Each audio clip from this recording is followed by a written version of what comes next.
Hello everyone, मेरा नाम है डॉक्टर कोमल सिंह चौहान और आज की वीडियो में हम समझने जा रहे हैं liberalism as a theory of international relations, जिसमें हम समझेंगे इसके मीनिंग, हिस्ट्री और असम्पशंस को। So let's start the topic. Liberalism एक इम्पॉर्टेंट थियोरी है इंटरनेशनल रिलेशंस की अंडरस्टैंडिंग के लिए।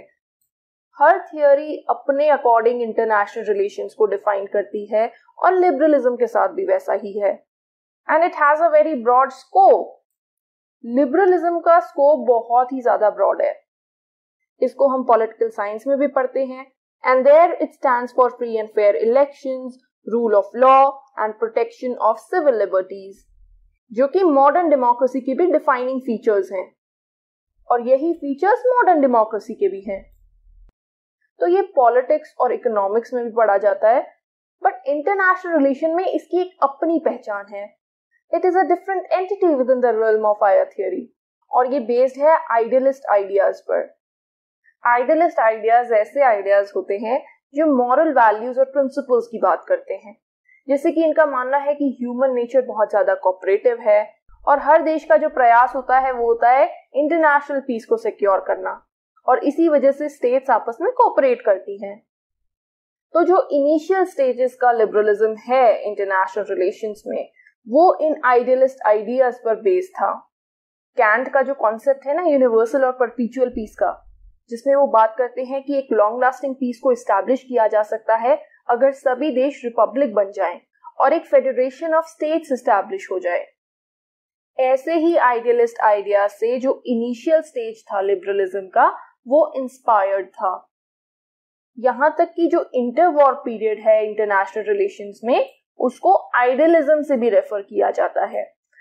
अगर आपने मेरी एवोल्यूशन ऑफ इंटरनेशनल रिलेशंस वाली वीडियो देखी है तो उसमें आपने देखा होगा कि एक स्टेज को आइडियलिस्ट आउटलुक स्टेज भी कहा गया है, वो यही स्टेज है। तो लिबरलिज्म का एक फेज था जो कि आइडियलिस्टिक आइडियाज से इंस्पायर्ड था या उन पर बेस्ड था।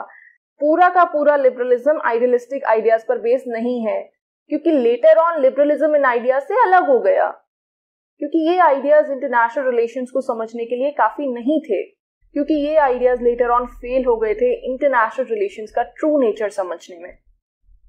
वहीं अगर हम जनरल तौर पर लिबरलिज्म की बात करें तो ये 17वीं शताब्दी में इमर्ज हुआ था as a critic of the absolutism of Europe.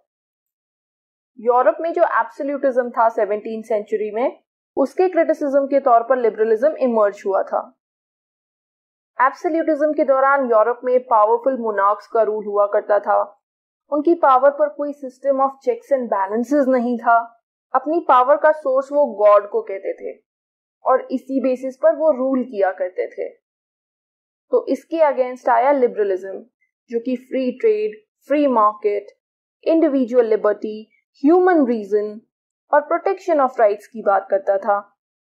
और इसकी रूट्स को हम ट्रेस कर सकते हैं जॉन लॉक की थियोरी ऑफ नेचुरल राइट्स से।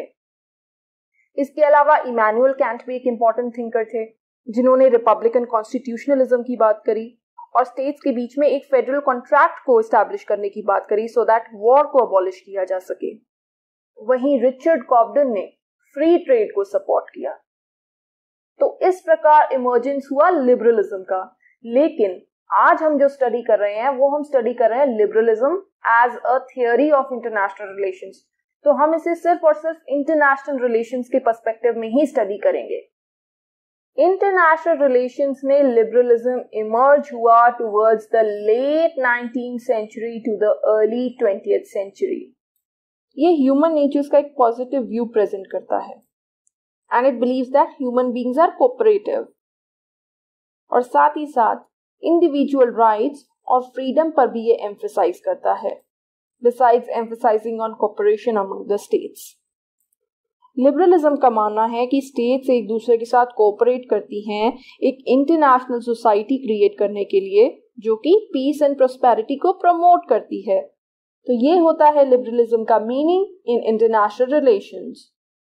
और लिबरलिज्म के जो इम्पोर्टेंट प्रोपोनेंट्स हैं वो हैं रिचर्ड कॉब्डन, वुड्रो विल्सन और J.A. हॉब्सन। अब हम समझ लेते हैं इंटरनेशनल रिलेशंस में लिबरलिज्म की हिस्ट्री को। जैसा कि मैंने पहले बताया था, इसका इमर्जेंस हुआ था इंटरनेशनल रिलेशंस में लेट 19th सेंचुरी में, क्योंकि उस समय में क्वेश्चंस उठने लगे थे कि वॉर की प्रॉब्लम को कैसे सॉल्व किया जाए, और लिबरल थिंकर्स ने इस प्रॉब्लम पर वर्क करना शुरू किया। और उनका ये कंक्लूजन था कि नेगोशिएशंस करके, रूल ऑफ लॉ एस्टैब्लिश करके और साथ ही साथ इंटरनेशनल इंस्टीट्यूशंस को एस्टैब्लिश करके पीस को मेंटेन किया जा सकता है और वॉर को अवॉइड किया जा सकता है। इंटर वॉर पीरियड को, इसको इंटरनेशनल रिलेशंस के पर्सपेक्टिव में आइडियलिज्म से रेफर किया जाता है, क्योंकि ये आइडियलिस्टिक प्रिंसिपल्स की बात करती थी।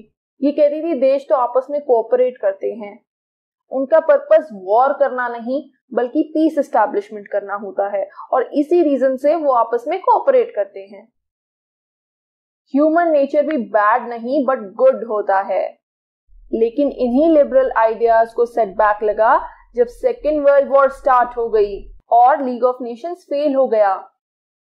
आइडियलिस्ट इंटरनेशनल इंस्टीट्यूशंस को एस्टैब्लिश करने की बात करते थे, क्योंकि उनका मानना था ऐसे इंस्टीट्यूशंस वॉर को प्रिवेंट कर सकते हैं, और उसी वजह से राइज हुआ था लीग ऑफ नेशंस का।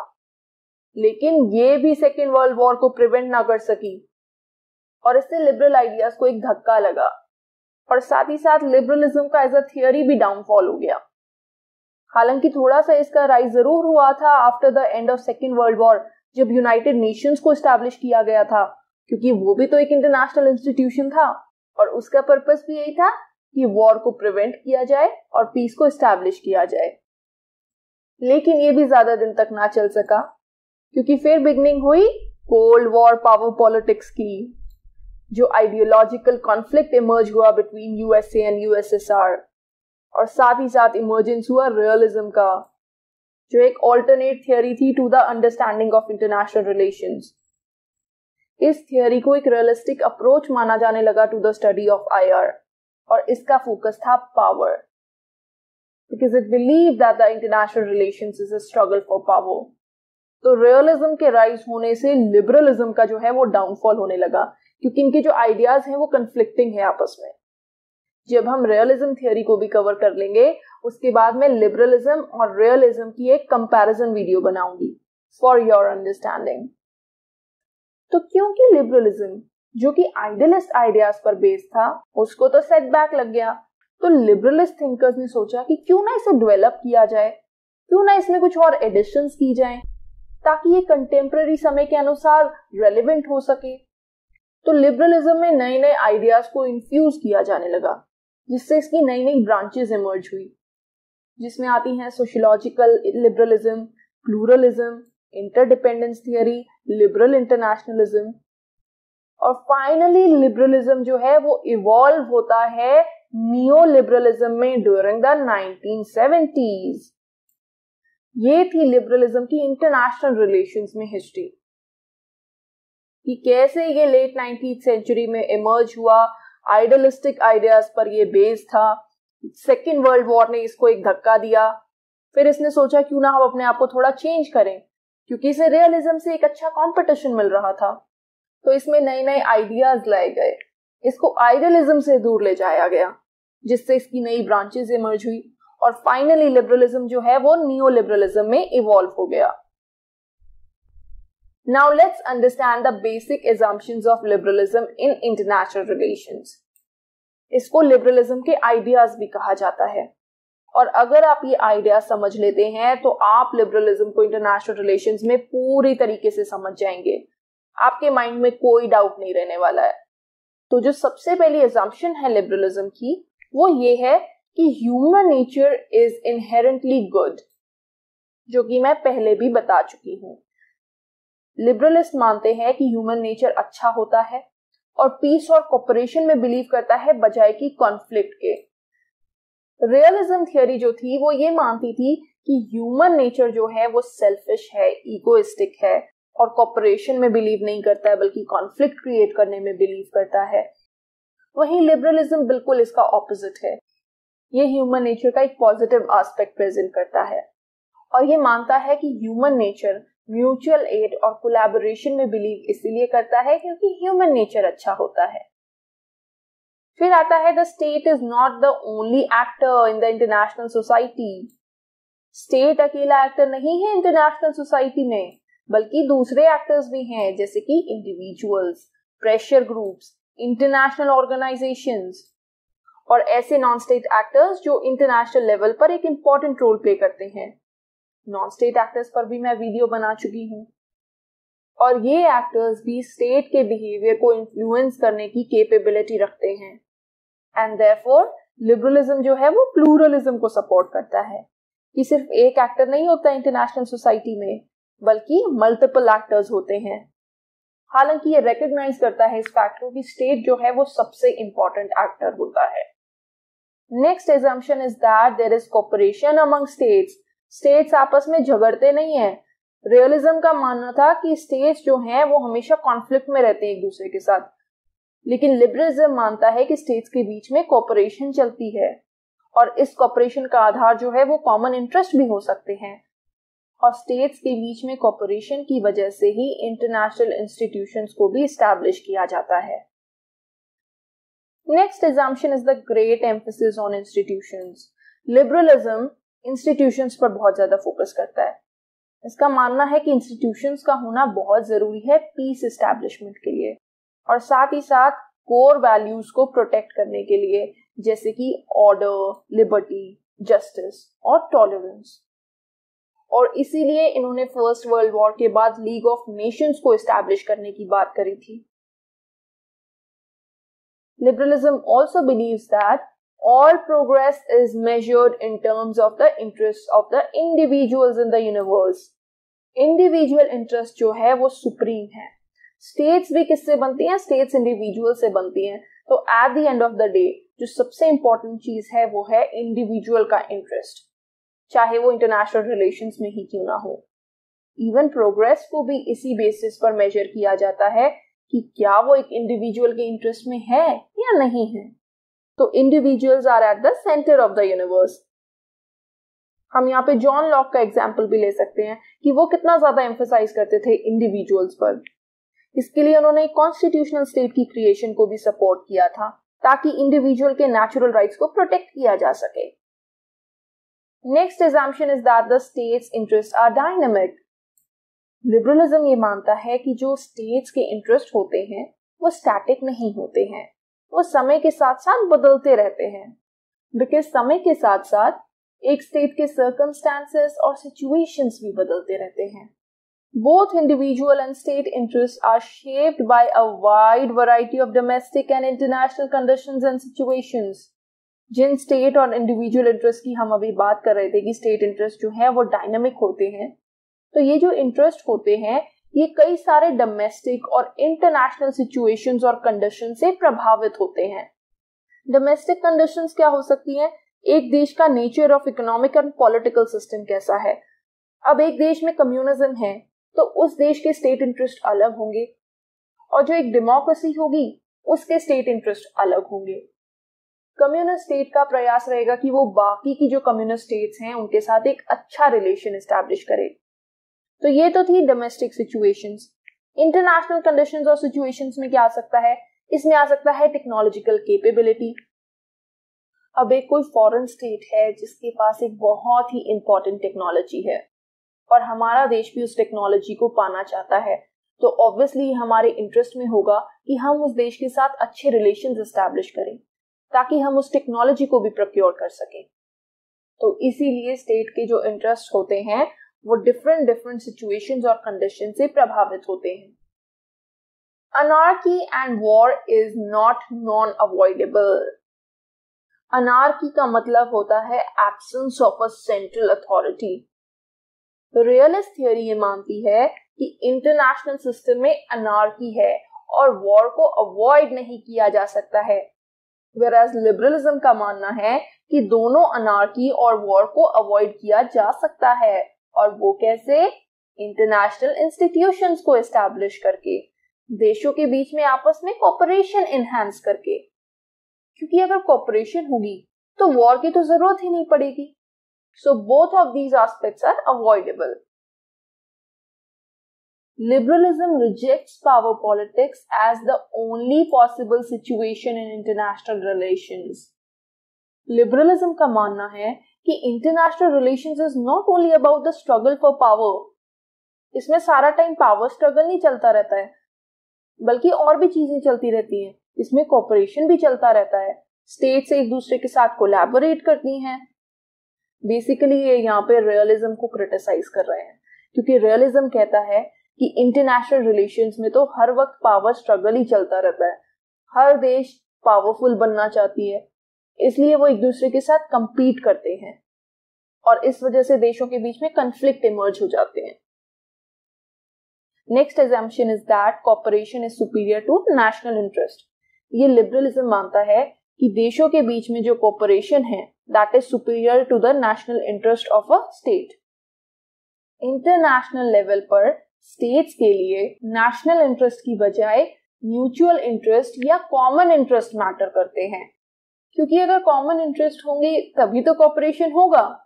तो जहां नेशनल इंटरेस्ट और कॉमन इंटरेस्ट के बीच में कॉन्फ्लिक्ट होगा तो इंपॉर्टेंस मिलेगी कॉमन इंटरेस्ट को over the national interest of a state. अब फॉर एग्जाम्पल, एक स्टेट हैवी इंपोर्ट ड्यूटीज लगाना चाहती है जो बाहर से सामान आता है उस पर, और ये उसके नेशनल इंटरेस्ट में है, लेकिन उसके कॉमन इंटरेस्ट में ये है कि वो ये हैवी इंपोर्ट ड्यूटीज ना लगाए, क्योंकि उसे बाकी स्टेट्स के साथ कोऑपरेट करना है. तो ऐसे में वो कॉमन इंटरेस्ट के साथ जाएगा बजाय कि नेशनल इंटरेस्ट के, according to liberalism. Further liberalism suggest ways to increase cooperation. Cooperation को कैसे इंक्रीज किया जा सकता है इंटरनेशनल लेवल पर, वो है through establishment of international institutions. International institutions establish करके कोऑपरेशन बढ़ाई जा सकती है, जैसे कि यूनाइटेड नेशंस इसका एक एग्जांपल है. ये इंस्टीट्यूशंस प्लेटफॉर्म्स प्रोवाइड करती हैं नेशंस को कि वो साथ में आए, बातचीत करें और अपने कॉमन इंटरेस्ट को फाइंड आउट करें. और साथ ही साथ अगर कोई डिस्प्यूट्स हैं उन्हें नॉन वायलेंट तरीके से सॉल्व करें. फिर आता है इंटरनेशनल ट्रेड. नाउ ट्रेड भी एक जरिया है देशों के बीच में कोऑपरेशन को एनहांस करने का. अगर इकोनॉमीज देश की आपस में इंटरकनेक्टेड हो गई थ्रू ट्रेड, तो फिर बहुत कम चांसेस रह जाएंगे कि वो ऐसे देशों के साथ वॉर पे जाए. And thirdly the spread of democracy. ऐसा एज्यूम किया जाता है लिबरलिज्म में that democracies don't go to war with each other. Democratic state दूसरी डेमोक्रेटिक स्टेट्स के साथ वॉर पे नहीं जाती है, ऐसा मानना है लिबरलिज्म का. हालांकि एज अ क्रिटिक हम कह सकते हैं ये हमेशा सही नहीं होता है. Then the relations between nations are not always a zero-sum game. Zero-sum game एक ऐसा गेम होता है जिसमें एक प्लेयर का नुकसान दूसरे प्लेयर का फायदा होता है. वहीं लिबरलिज्म मानती है कि देशों के बीच के जो रिलेशंस हैं वो हमेशा जीरो सम गेम की तरह नहीं होते हैं. मतलब एक देश का फायदा दूसरे देश का नुकसान नहीं होता है, बल्कि चांसेस रहते हैं कि सभी का ही फायदा हो जाए, जो कि मैं पहले भी बता चुकी हूँ कि कॉमन इंटरेस्ट की वजह से ऐसा पॉसिबल हो सकता है. तो ये थे लिबरलिज्म के assumptions इन इंटरनेशनल रिलेशंस, और ये था हमारा part 1 of liberalism as a theory of international relations, जिसमें हमने समझा कि लिबरलिज्म क्या है, हमने इसकी हिस्ट्री को समझा और हमने इसके बेसिक आइडियाज को समझा. बेसिकली ये थियरी स्टेट्स के बीच में कोऑपरेशन पर फोकस करती है. साथ ही साथ इसका एक बहुत इंपॉर्टेंट एस्पेक्ट ये भी है कि ये सिर्फ स्टेट्स को सोल एक्टर नहीं मानता इंटरनेशनल लेवल पे, बल्कि इसका मानना है कि और भी एक्टर्स प्रेजेंट होते हैं, like the non state actors. और साथ ही साथ हमने इसकी हिस्ट्री में समझा कि ये समय के साथ साथ कैसे इवॉल्व हुआ. पहले ये आइडियलिस्टिक आइडियाज पर बेस्ड था, और धीरे धीरे जब उन आइडियाज को एक सेटबैक लगा, specially after the second world war, तब इसमें नए आइडियाज लाए गए और इससे new branches of liberalism emerge हुई. तो इस टॉपिक के सेकेंड पार्ट में हम उन्हीं ब्रांचेस को समझने वाले हैं. आई होप आज का टॉपिक आपको समझ में आया होगा. तो आज की वीडियो में इतना ही. अगर आपको मेरी वीडियो पसंद आई हो तो प्लीज इसे लाइक कीजिएगा, अपने दोस्तों और फैमिली रिलेटिव्स के साथ शेयर कीजिएगा और मेरे चैनल को सब्सक्राइब कीजिएगा थैंक यू सो मच। आपका दिन शुभ हो।